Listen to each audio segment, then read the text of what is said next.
আজকে বানাবো পাইস হোটেলের মতন চিকেন কারি বা চিকেন কষা, যেটা তোমরা ভাত, রুটি, লুচি, পরোটা যে কোনো কিছু দিয়ে খেতে পারো। দারুণ টেস্টি হয় আর ঘরে থাকা উপকরণ দিয়ে একদম ঝটপট রেসিপিটি তৈরি করে নেওয়া যায়, কোনো রকমের কাটাকাটি বাটাবাটির ঝামেলা ছাড়াই। চলো তাহলে রেসিপিটি দেখে নেওয়া যাক। নমস্কার, ওয়েলকাম টু মনের রান্নাঘর। মনের রান্নাঘরে তোমাদের সবাইকে স্বাগত।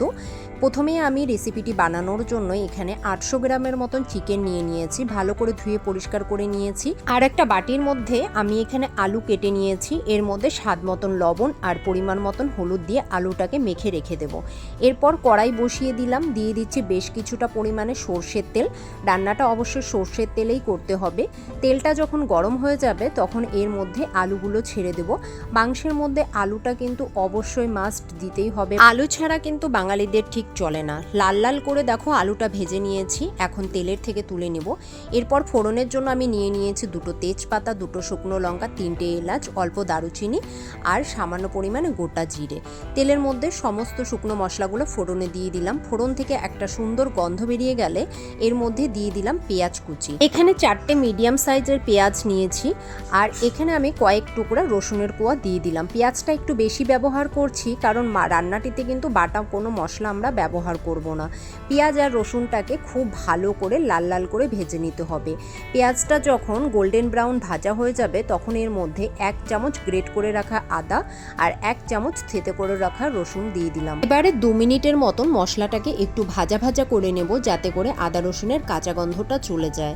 এবারে আমি এখানে কিছু গুঁড়ো মশলা দেব, যেমন 1 চামচ জিরে গুঁড়ো, 1 চামচ ধনে গুঁড়ো, 1 চামচ কাশ্মীরি লাল লঙ্কার গুঁড়ো আর পরিমাণ মতন হলুদ।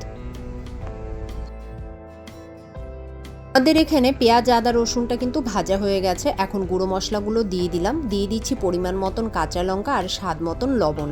এখন একসাথে সব কিছু খুব ভালো করে মিশিয়ে নিয়ে অল্প একটু জল দিয়ে দিব, যাতে করে মশলাটা পুড়ে না যায়। এখন মশলাটাকে খুব ভালো করে কষাতে হবে যতক্ষণ না পর্যন্ত মশলা থেকে তেল ছাড়ছে। আর এই টাইমে আমি অ্যাড করে দেব টমেটো কুচি। আমি এখানে সব মশলাই কেটে ব্যবহার করেছি, কোনো রকমের কিন্তু বাটা মশলা এর মধ্যে ব্যবহার হয়নি। এখন একটু ঢাকা দিয়ে রেখেছিলাম যাতে করে টমেটোটা সেদ্ধ হয়ে যায়। তো দেখো আমাদের এখানে মশলাটা কিন্তু খুব সুন্দরভাবে কষে গিয়েছে, মশলা থেকে তেলও ছেড়ে গিয়েছে। এখন আমি এর মধ্যে ধুয়ে রাখা চিকেনটা অ্যাড করে দিচ্ছি। এবারে মশলার সাথে চিকেনটাকে খুব ভালো করে মিশিয়ে নেব। এই টাইমে গ্যাসের ফ্লেমটা মিডিয়াম টু হাইতে রেখে কষাবো, মানে হাই ফ্লেমে মোটামুটি 5 থেকে 7 মিনিট ধরে মাংসটাকে কষিয়ে নেব। আর এই টাইমে ক্রমাগত কিন্তু নাড়তে থাকতে হবে, না হলে মশলাটা নিচে থেকে লেগে যাবে। তো কন্টিনিউয়াসলি নাড়তে থাকতে হবে। দেখো প্রায় 10 মিনিট পর আমি এখানে ভেজে রাখা আলুটা অ্যাড করে দিচ্ছি। আবারও আলুর সাথে সব কিছু একসাথে খুব ভালো করে মিশিয়ে নিচ্ছি। আলুটা দেওয়ার পর 1 মিনিটের মতন নেড়ে নিয়ে এখন ঢাকা দিয়ে রাখবো। ঢাকা দিয়ে আরও 10 মিনিটের মতন মাংসটাকে খুব ভালো করে কষিয়ে নেব। মাঝে মাঝে আমি ঢাকাটা খুলে চেক করে দেখব যাতে করে নিচ থেকে লেগে না যায়। আর এই টাইমে গ্যাসের ফ্লেমটা মিডিয়াম টু লোতে রেখেই রান্না করতে হবে। আমি একবার নেড়ে নিয়ে আবার ঢাকা দিয়ে রেখেছিলাম। তো দেখো এখানে মাংসর কালারটা কিন্তু পুরো চেঞ্জ হয়ে গেছে, একটা খয়েরি কালার চলে এসছে। তো এই টাইমে তোমরা বুঝতে পারবে মাংসটা কিন্তু খুব ভালোভাবে কষে গিয়েছে। এখন আমি এই টাইমে পরিমাণ মতন জল দিয়ে দিলাম।